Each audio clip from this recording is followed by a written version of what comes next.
അനിയുടെ വിവാഹത്തിനൊക്കെ ശേഷമുള്ള ഒരു എപ്പിസോഡ് റിവ്യൂ ആണ് കേട്ടോ പറയുന്നത്.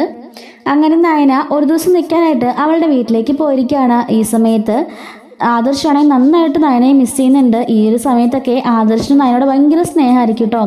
അനിയുടെ കല്യാണത്തിൻ്റെ ആ ഒരു സമയം തൊട്ട് തന്നെ ആദർശ് നയനോട് നല്ലൊരു സ്നേഹമൊക്കെ തുടങ്ങുന്നുണ്ട്.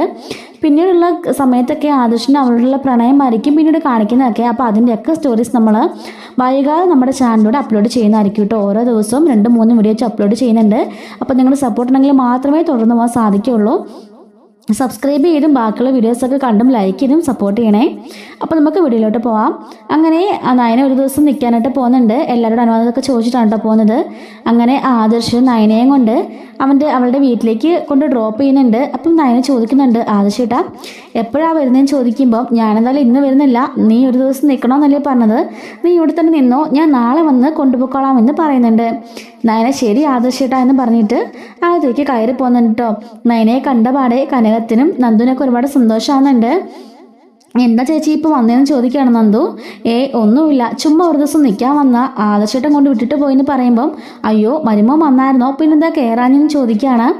അത് ആദർശേട്ടൻ അത്യാവശ്യമായിട്ട് ഓഫീസിൽ വർക്കുണ്ട്, എങ്കിലും ഞാൻ ഓട്ടോയ്ക്ക് പോകണ്ട എന്ന് പറഞ്ഞ് എന്നെ കൊണ്ടുവിട്ടിട്ട് പോയതാണ് എന്ന് പറയുന്നുണ്ട്. ഒരു ഗ്ലാസ് വെള്ളം പോലും മോൻ കുടിച്ചില്ലല്ലോ എന്ന് പറയുന്നുണ്ട് കേട്ടോ. എന്നിട്ട് പറയാണ് അതൊന്നും സാരില്ല അമ്മേ, അമ്മ എന്താ ഭക്ഷണം ഉണ്ടാക്കി, അമ്മയുടെ കൈ കൊണ്ടുണ്ടാക്കിയ ഭക്ഷണം കഴിച്ചിട്ട് ഒത്തിരി ദിവസമായെന്ന് പറഞ്ഞ് നയന വരുന്നുണ്ട്. അങ്ങനെ കനകമാണെങ്കിൽ നയനയ്ക്ക് ഫുഡൊക്കെ വിളമ്പി കൊടുക്കുന്നുണ്ട് കേട്ടോ.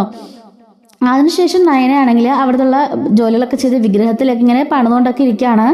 ഗോവിന്ദനോട് ചോദിക്കുകയാണ് എങ്ങനെ ഉണ്ടച്ചാൽ ഇപ്പോൾ കച്ചവടമൊക്കെ ഇപ്പം ഡൗൺ ആ മോളെ, മോളുള്ള സമയത്തെ പോലെ ഒന്നും കിട്ടുന്നില്ല, മോൾ ഇവിടെ ഇല്ലല്ലോ എന്നുള്ള കാര്യം എല്ലാവർക്കും അറിയാം, അതുകൊണ്ടായിരിക്കും എന്നൊക്കെ പറയുന്നുണ്ട്. നയന പറയാണ് അതൊന്നും സാരമില്ല അച്ഛാ, ഇപ്പോൾ നമുക്ക് കടബാധ്യതകളൊന്നും ഇല്ലല്ലോ, അതൊക്കെ നടക്കും, നമ്മുടെ നന്ദുനോട് നല്ലൊരു ജോലിയൊക്കെ വാങ്ങിച്ച് ഒരു വിവാഹമൊക്കെ കഴിപ്പിക്കണമെന്നൊക്കെ പറയുന്നുണ്ട്. അപ്പോൾ നന്ദു ആകെപ്പാടെ അപ്സെറ്റായിട്ട് അകത്തേക്ക് പോവാണ്. ഗോവിന്ദൻ പറയുന്നുണ്ട് അന്നത്തെ ഒരു സംഭവത്തിന് ശേഷം അവൾ ആകെപ്പാടെ മാറിപ്പോയി. അവൾ എല്ലാവരെയും കാണിക്കാൻ വേണ്ടി എനർജറ്റിക് ആണെന്ന് കാണിക്കാൻ വേണ്ടിയിട്ട് ഗ്രൗണ്ടിലേക്കൊക്കെ പോയി കളിക്കുകയൊക്കെ ചെയ്യുന്നുണ്ട്. പക്ഷേ ഉള്ളിൽ അവൾക്ക് ഭയങ്കര ഡിപ്രഷനാണ് എന്ന് ഗോവിന്ദൻ പറയുന്നുണ്ട്. നയന പറയുന്നുണ്ട് അതില്ലാതിരിക്കുക വെച്ചാൽ പിന്നെ അവൾ ഒരുപാട് ആത്മാർത്ഥമായിട്ട് സ്നേഹിച്ചതല്ലേ, പക്ഷേ ആ ഒരു അവസ്ഥയിൽ എല്ലാവരും മുമ്പ് വെച്ച് അവൾ നാണം കെട്ടതല്ലേ, അവളുടെ അഭിമാനം വരെ അവിടെ ചോർന്നു പോയില്ലേ, അതുകൊണ്ട് അവൾക്ക് ഇത്ര വിഷമം, അതൊന്നും സാരാക്കേണ്ട, അവളെ നമുക്ക് ബോൾഡാക്കി എടുക്കാം, അച്ഛൻ വിഷമിക്കാതെ എന്നൊക്കെ നയന പറയുന്നുണ്ട്. അങ്ങനെ ഓഫീസിലേക്ക് എന്നതിന് ശേഷം ആദർശ് ഓർക്കാണ് ഇന്ന് വൈകുന്നേരം അവളില്ലാത്ത വീട്ടിലേക്ക് ഞാൻ എങ്ങനെ പോകും ഈശ്വര, അവളില്ലാത്ത മുറിയിൽ എനിക്ക് ഒരു ദിവസം പോലും കഴിച്ചു കൂട്ടാൻ പറ്റില്ല, ഞാൻ എങ്ങനെ അവളെ വിട്ടിട്ടൊരു ദിവസം നിൽക്കുമെന്നൊക്കെ ആദർശ് ആലോചിക്കുന്നുണ്ട്. എന്തായാലും വൈകിട്ട് അവളുടെ വീട്ടിലൊന്ന് കയറിയിട്ട് വേണം പോവാൻ എന്ന് ആദർശ് മനസ്സിൽ കരുതുന്നുണ്ട്.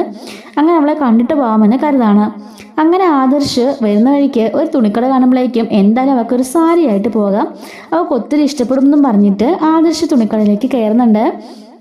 അങ്ങനെ അവിടെ കയറുമ്പോഴാണ് ഓർക്കുന്നത് അവളുടെ വീട്ടിൽ അവളുടെ അനിയത്തിയും അച്ഛനും അമ്മയും ഉണ്ടല്ലോ, അവർക്കൂടെ മേടിക്കണം, അതല്ലെങ്കിൽ പിന്നെ അതൊരു മോശമാകത്തില്ലെന്ന് ചോദിച്ചിട്ട് ആദർശത്തേക്ക് പോയിട്ട് ഗോവിന്ദനും നന്ദുവിനും നയനയ്ക്കും കനകത്തിനൊക്കെ ഡ്രസ്സുകൾ എടുക്കുന്നുണ്ട് കേട്ടോ. അങ്ങനെ ഈ ഡ്രസ്സൊക്കെ ആയിട്ട് ആദർശ് നേരെ നയന വീട്ടിലേക്ക് പോവാണ്. അപ്പം ആദർശ് വരുന്ന നയന ഒരു തുള്ളി പോലും പ്രതീക്ഷിക്കുന്നില്ല കേട്ടോ. അങ്ങനെ ആദർശിൻ്റെ വണ്ടിയുടെ ഓണ് കേൾക്കുമ്പോഴേക്കും നയന അയ്യോ അച്ഛ ആദർശിട്ട് വന്നെന്ന് പറഞ്ഞിട്ട് അവിടെ നിന്നിറങ്ങി ഓടി വെളിയിലേക്ക് ചെല്ലുന്നുണ്ട്. അപ്പോഴേക്കും ആദർശ് ഡോർ തുറന്ന് ഇറങ്ങി വരികയാണ്.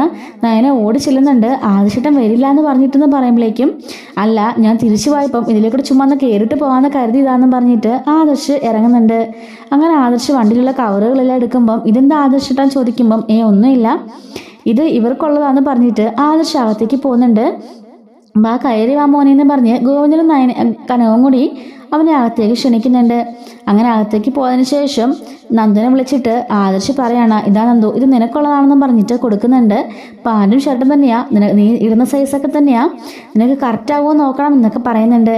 അങ്ങനെ കനകത്തിനും ഗോവിന്ദനും ഒക്കെ കൊടുക്കുന്നുണ്ട്. ലാസ്റ്റ് നയന ചോദിക്കുകയാണ് അല്ല എനിക്കില്ലേന്ന് ചോദിക്കുമ്പോൾ പിന്നെ നിനക്കില്ലേ എന്നും പറഞ്ഞിട്ട് ആദർശ് നയനക്കുള്ള സാരിയും കൊടുക്കുന്നുണ്ട് കേട്ടോ. എന്നിട്ട് നന്ദനോട് ചോദിക്കുകയാണ് ആദർശ് താനിതുവരെ അതൊന്നും മറന്നില്ലേ എന്ന് ചോദിക്കുന്നു. അങ്ങനെയൊന്നും ഇല്ല ആദർശിട്ടാ, ഇപ്പം ഞാൻ അതിനെക്കുറിച്ച് ചിന്തിക്കാറ് കൂടി ഇല്ല എന്ന് പറയുന്നുണ്ട്. പക്ഷെ ആദർശ് പറയാണ് പക്ഷെങ്കിൽ തൻ്റെ മുഖം കണ്ടാൽ മനസ്സിലാവുമല്ലോ താൻ ആകെപ്പാടെ ഡിപ്രസ്ഡ് ആണെന്ന്, സാരമില്ല അതൊക്കെ മറക്കണം, ഇനി പരീക്ഷ വല്ലതും ഉണ്ടോ എന്ന് ചോദിക്കുമ്പം ഒരു എക്സാമും കൂടെ ബാക്കിയുണ്ടെന്ന് പറയാണ്. എത്രയും പെട്ടെന്ന് പരീക്ഷയൊക്കെ എഴുതി ജയിച്ച് നല്ലൊരു ജോലി സമ്പാദിക്കണം, അതിനുശേഷം മാത്രം മതി മറ്റു കാര്യങ്ങളെക്കുറിച്ചൊക്കെ ചിന്തിക്കുക എന്ന് പറയുന്നുണ്ട് കേട്ടോ. മോന് ഞാൻ വെള്ളം എടുക്കാമെന്നും പറഞ്ഞിട്ട് അകത്തേക്ക് പോകുന്നുണ്ട് കേട്ടോ അവള്.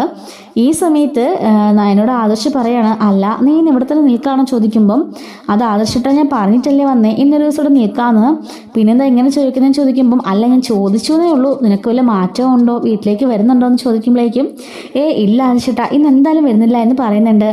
ഞാൻ അടുക്കളയിലേക്ക് ചെല്ലട്ടെ എന്ന് പറഞ്ഞിട്ട് നയൻ അകത്തേക്ക് പോകുന്നുണ്ട്. അപ്പോൾ ഗോവിന്ദൻ മനസ്സിൽ കരുതാണ്, എന്തായാലും നയനമോളില്ലാതെ ഒരു ദിവസം പോലും വരുമ്പോൾ നിൽക്കാൻ പറ്റുന്ന അവസ്ഥയായി. ഈശ്വര നീ എന്തായാലും തുണച്ചു, അവൾക്കിപ്പോൾ അവനോട് ഇഷ്ടമാണല്ലോ, അത് തന്നെ വലിയ കാര്യമെന്നൊക്കെ മനസ്സിലിങ്ങനെ ഗോവിന്ദൻ കരുതുന്നുണ്ട്.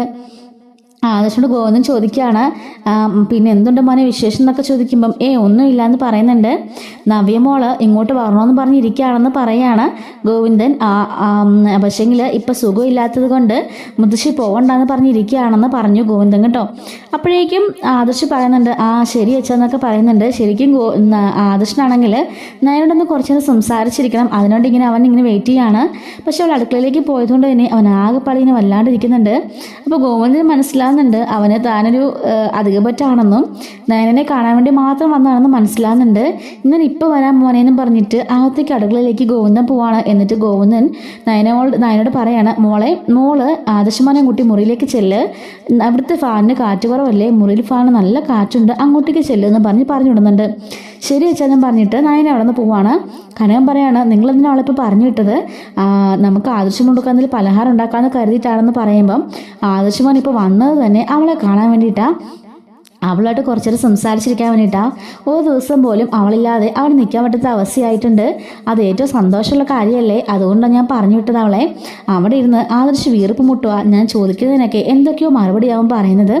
അപ്പം തന്നെ എനിക്ക് മനസ്സിലായി എന്തായാലും അവർ രണ്ടിനും കുറച്ച് നേരം സ്വസ്ഥമായിട്ട് സംസാരിച്ചിരിക്കട്ടെ എന്ന് പറഞ്ഞ് പറഞ്ഞു വിട്ടാന്ന് പറയുന്നുണ്ട്. ഗോവിന്ദൻ്റെ ആൾ കൊള്ളാലോ എന്നൊക്കെ പറയാണ്. എന്തായാലും ഞാനും കൂടെ തൻ്റെ കൂടെ എന്തെങ്കിലും ഉണ്ടാക്കാനെന്നൊക്കെ പറഞ്ഞിട്ട് അവർ രണ്ടും കൂടിയിട്ട് അവിടെ ഇങ്ങനെ പലഹാരമൊക്കെ ഉണ്ടാക്കിക്കൊണ്ടിരിക്കുകയാണ്. ഈ ഒരു സമയത്ത് നയന ആദർശിനെ മുറിയിലേക്ക് കൊണ്ടുപോകുന്നുണ്ട്. എന്നിട്ട് നയനെ പറയാണ്, അന്ന് വന്ന് ആദർശോട്ട് നിന്ന് അതിൻ്റെ കൂടെ അന്ന് എന്തൊക്കെ പ്രശ്നം ഉണ്ടാക്കുന്ന ആദർശോട്ടിനെ ഓർക്കുന്നുണ്ടെന്നൊക്കെ പറയുമ്പം അതെല്ലാം ഞാൻ ഓർക്കുന്നുണ്ട് എന്ന് ആദർശ് പറയാണ്. ആദർശ് പറയുന്നുണ്ട്, അന്ന് ബാത്റൂമിൽ തെന്നി വീണതും ഇവിടെ കിടന്നിട്ട് നടുവുളക്കിയതും എല്ലാം ഞാൻ മറന്നിട്ടില്ല എന്നൊക്കെ പറയുന്നുണ്ട് കേട്ടോ. എന്നിട്ട് ആദർശ് പറയാണ്, ക്ഷമിക്കണം, അന്ന് നിന്നുണ്ട് ഒരുപാട് നിന്നെ ഞാൻ കളിയാക്കി, വീട് ചെറുതാണെന്നും കട്ടിൽ ചെറുതാണെന്നൊക്കെ പറഞ്ഞ് ഒത്തിരി കളിയാക്കി എന്നൊക്കെ പറയുമ്പം അതൊന്നും സാറില്ല ആദർശേട്ടാ, അതൊന്നും ഞാൻ മനസ്സിൽ വെച്ചിട്ട് കൂടിയില്ല എന്ന് പറയുന്നുണ്ട്. എന്നിട്ട് ആദർശ് പറയാണ്, ഞാൻ നിനക്കാട് വാങ്ങിച്ച സാരിയാ, ഇതൊന്ന് ഉടുത്തോണ്ട് വരുമെന്ന് ചോദിക്കുമ്പം അതിനെന്താ ഞാൻ ഇപ്പം തന്നെ ഉടുത്തോണ്ട് വരാമല്ലോ എന്നും പറഞ്ഞിട്ട് നയനെ പോയിട്ട് ഡ്രസ്സൊക്കെ ചേഞ്ച് ചെയ്തിട്ട് ആ സാരി ഉടുത്തോണ്ട് വരുന്നുണ്ട്. അങ്ങനെ സാരി ഉടുത്തോണ്ട് വരുന്ന കാണുമ്പോഴേക്കും ആദർശം ഒരുപാട് ഇഷ്ടപ്പെടുന്നുണ്ട്. അപ്പോൾ ആദർശം ഇങ്ങനെ സ്വയം പറഞ്ഞിങ്ങനെ കടലിൽ എഴുന്നേറ്റ് നിൽക്കുന്നുണ്ട്. എന്നിട്ട് പറയാണ്, വളരെ മനോഹരമായിട്ടാണ് ഈ സാരി എന്ന് പറയുന്നുണ്ട് കേട്ടോ. ശരിക്കും ഈ സാരി കൊണ്ടുതരാൻ വേണ്ടിയിട്ടാണോ ആദർശിട്ട് വന്നതെന്ന് ചോദിക്കുമ്പം അതെ, അതിനു വേണ്ടിയിട്ടാണ് ഞാൻ വന്നതെന്ന് ആദർശിന് പറയുന്നുണ്ട് കേട്ടോ. അപ്പോൾ ഇതിൻ്റെ ബാക്കി സ്റ്റോറി വീഡിയോ ഒരുപാട് ലെങ്തി ആയി പോയതുകൊണ്ട് അടുത്തൊരു അപ്ലോഡ് ചെയ്യുന്നതായിരിക്കും. മിസ് ആവാതിരിക്കാൻ ചാനൽ സബ്സ്ക്രൈബ് സപ്പോർട്ട് ചെയ്യണേ. Thanks for watching.